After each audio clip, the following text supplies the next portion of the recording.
voltamos com o Thiago Carregal, o advogado que está contando para a gente agora a importância de ter a cláusula, se houver alguma infração, vamos chamar assim, que já tem que estar amarradinho no contrato, mesmo sendo de temporada, que o inquilino vai responder por aquilo. É isso, Thiago? Exatamente, Cris. Como eu já tinha falado no bloco anterior, a gente já tinha comentado, tudo tem que ficar muito amarrado, muito especificado em contrato. O contrato, ele estabelece a lei entre as partes. O que está estabelecido no contrato, ambos têm que cumprir, tanto o locador quanto o locatário. E nesse caso, é importante que, se o locador não tiver uma administradora por trás, que geralmente fazem os contratos, se for ele fazer de forma autônoma, que ele especifique muito bem no contrato que o locatário será punido civilmente, de forma civil ou de forma penal, por todo e qualquer uso indevido das áreas comuns do condomínio ou qualquer tipo de infração legal ao horário de silêncio, sob pena de multa no valor X, no valor de 20% do contrato, ou no valor a ser estipulado em uma ação judicial autônoma. É importante que isso esteja especificado no contrato para que o locador, ao vislumbrar aquela cláusula e aportar a assinatura dele, esteja ciente de que ele, ou qualquer pessoa que esteja na casa, que esteja usufruindo do imóvel, cometer uma infração das regras do condomínio, quem responde é ele, quem está aportando a assinatura no contrato. Uma pena de multa ou uma pena a ser estipulada numa eventual ação judicial. Tá, porque assim, às vezes é comum, acredito eu, na maioria das vezes, o próprio proprietário fazer o seu contrato.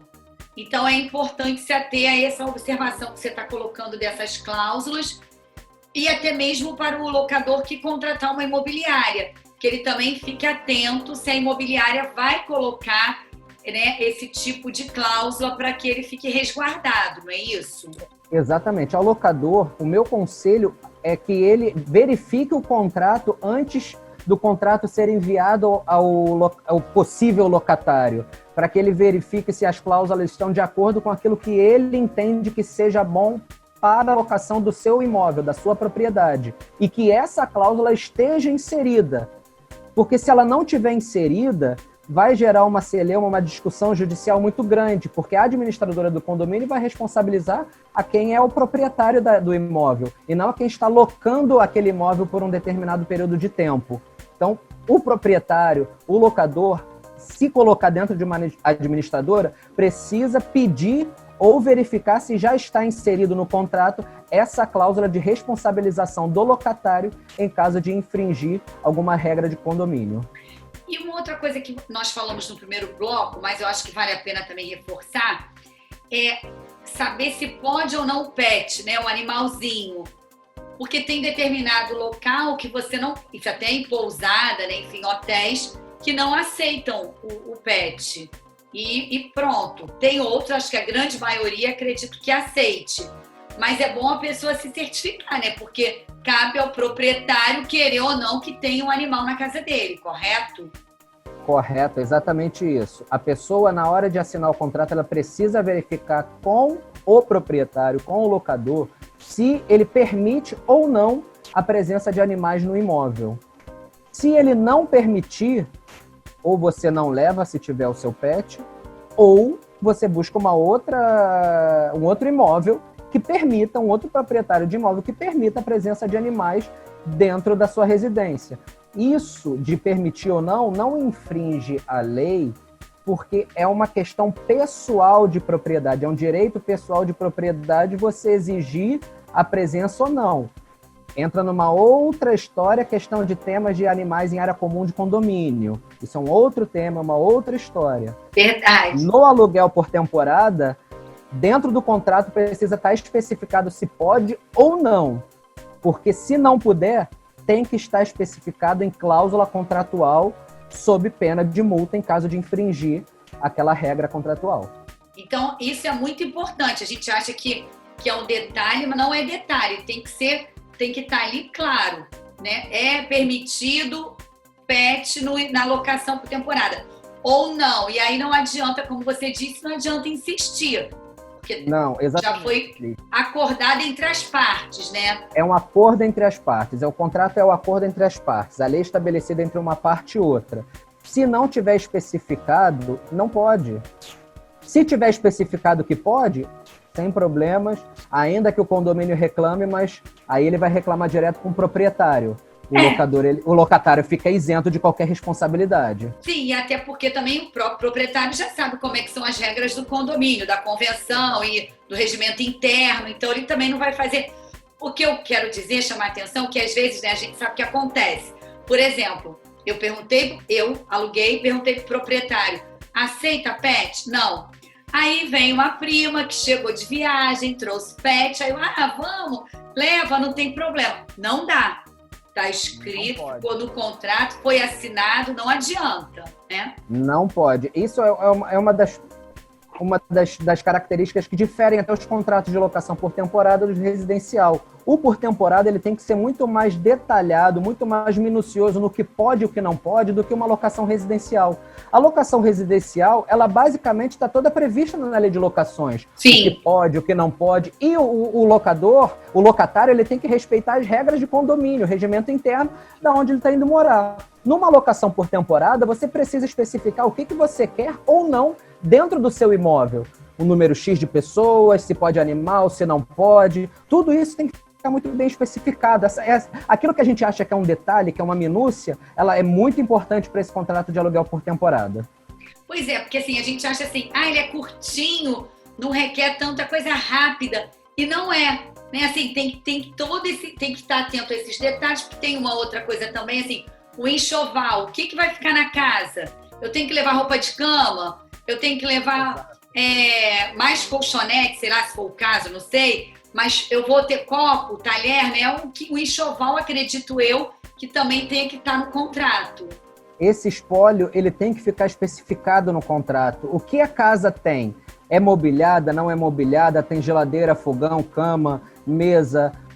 Como não é? Tudo isso tem que ficar especificado no contrato. Primeiro, para que o próprio locatário possa se precaver e saber o que ele precisa levar para a residência, e até o próprio locador também se resguardar num eventual dano que possa acontecer, ainda que ocasionalmente aconteça de forma ocasional, mas que ele possa se resguardar de um eventual direito de regresso que ele venha a ter caso danifiquem uma mesa, uma geladeira ou um fogão. E aí, Thiago, pegando esse gancho, eu queria falar com você, trazer aqui, como você comentou nos bastidores, sobre aquela decisão recente do STJ.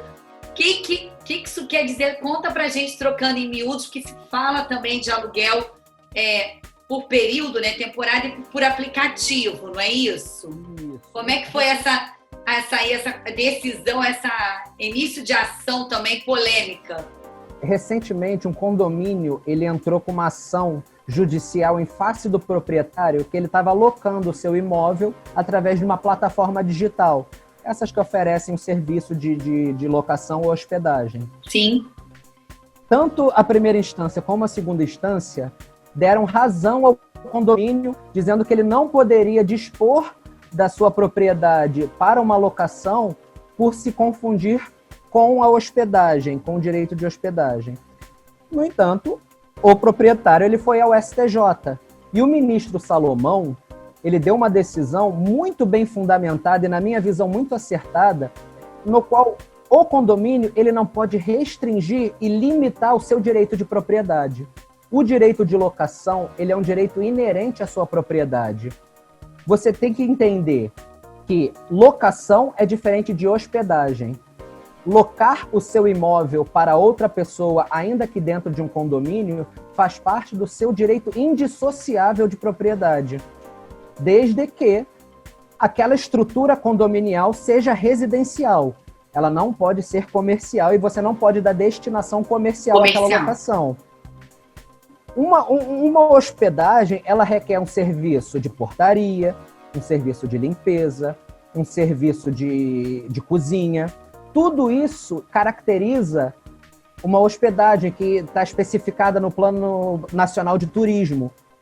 Essa é a diferença da aplicação das leis.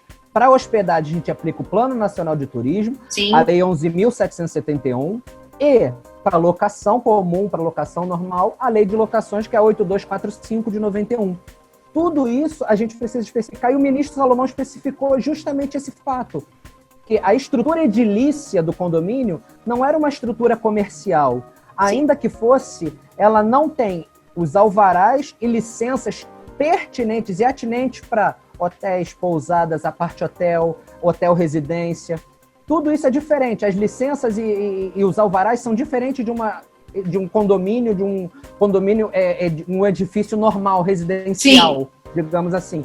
E isso tudo difere. Por isso que ele chegou à conclusão de que você locar a sua propriedade, ainda que com serviço de internet, que é o Wi-Fi que você tem na sua casa, sim, com a mobília da sua casa, e até mesmo com serviço de limpeza que você pode adquirir ou não pela plataforma digital, isso dissocia a hospedagem e a locação. E é por isso que ele entendeu que as plataformas digitais elas podem oferecer o serviço de locação por temporada ou residencial de um condomínio, sem que isso infrinja o seu direito de propriedade.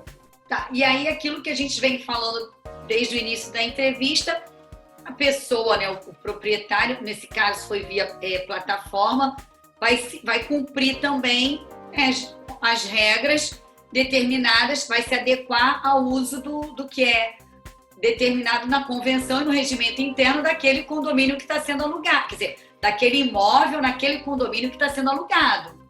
Correto? A legislação civil, o Código Civil, ele já prevê que todas as pessoas são obrigadas a respeitar e a cumprir as normas internas do condomínio, a convenção condominial e o regimento interno, sejam eles proprietários ou locadores do imóvel. Então não tem problema, qualquer infração que cometa um locatário, ainda por temporada ou residencial, da convenção de condomínio, ele vai responder e entra naquilo que nós comentamos no primeiro bloco, que a pessoa vai responder e se o condomínio não for direto no locatário, ele vai ao proprietário e o proprietário ou indica a administração, mostra o contrato, que existe uma pessoa contratante que está usufruindo da posse direta daquele imóvel naquele período e ele sim deve ser o responsável, ou o proprietário arca com a multa ou com a despesa e depois entra com uma ação de regresso em face do locatário, que era a pessoa que estava usufruindo do imóvel no momento que cometeu a infração. Entendi. Então, assim, a gente está chegando ao finalzinho do nosso programa. O importante disso tudo é o diálogo, né? Porque o combinado não sai caro. E perfeito, tudo isso documentado via contrato, que as partes assinam. Precisa reconhecer firma? Como é que é isso? Para dar mais... Você pode reconhecer firma. Você pode reconhecer firma por uma questão burocrática ou meramente formal. No entanto, o aporte da assinatura, com todas as características das partes envolvidas, identidade, CPF, residência, tudo isso especificado, você não tem necessidade de reconhecer firma. No entanto, é aquilo que a gente já comentou e eu vou frisar sempre que a gente tiver qualquer assunto relacionado a contrato, eu vou ser chato e bater nessa tecla. Sim, lógico. Especifique em contrato tudo aquilo que vocês desejam que esteja previsto, que você queira que seja cumprido, porque depois, como você falou, o combinado não sai caro. Depois você vai reclamar e vai gerar uma discussão judicial, uma celeuma muito grande por algo que poderia ter sido resolvido se tivesse especificado em contrato. E, num aluguel por temporada, ainda um contrato mais minucioso, abordando o que o valor engloba, quais são as penalidades em caso de infração, o número máximo de pessoas no imóvel, o que a pessoa pode ou não pode levar, o que já tem ou não tem dentro do imóvel, tudo isso precisa ficar especificado no contrato. Os animais também, os pets também. Né? Por favor, não esqueçam dos animais. Não, pois é, porque assim não traz dor de cabeça. E mesmo assim ainda corre o risco de ter dor de cabeça. Mas já tá tudo sendo feito para não ter esse risco, né? Exatamente. Quando você entra, coloca no contrato, aporta em contrato, tudo aquilo que você entende que seja um direito seu e um dever, isso estipula uma limitação entre as duas partes. É aquilo que nós conversamos. Todos nós temos direitos e deveres. E um contrato, ele apenas regula e estipula quais são os meus direitos e quais são os meus deveres, tanto enquanto locador quanto enquanto locatário. Porque todas as partes precisam cumprir rigidamente aquilo que está especificado no contrato, sem tirar e nem pôr. Ok. Bom, chegamos ao final. Te agradeço mais uma vez por ter aceito o nosso convite. Sempre que tiver tema legal, pode contar com a gente. Volte sempre, viu? E vocês também podem contar sempre comigo, porque é um grande prazer falar com vocês, falar com todos que estão nos ouvindo, e esclarecer um pouquinho das dúvidas, né? Porque o bate-papo vai fluindo de uma forma tão boa que a gente vai emendando um assunto no outro e, ao mesmo tempo, esclarecendo ainda mais dúvidas das pessoas. Com certeza. Pode contar sempre comigo, que é um prazer inenarrável estar com vocês aqui. Obrigada. E, quem está nos assistindo, se tiver dúvida, manda pra gente também, que o Thiago responde, né? A gente responde, não é, Thiago? Pode mandar, que eu estou aqui para ajudar e no que puder e no que for esclarecer qualquer tipo de situação ou dúvida que venha existir, tanto para locador quanto para locatário. Ok, obrigada. Tchau, gente. Até a próxima semana. Tchau, tchau. Tchau, tchau.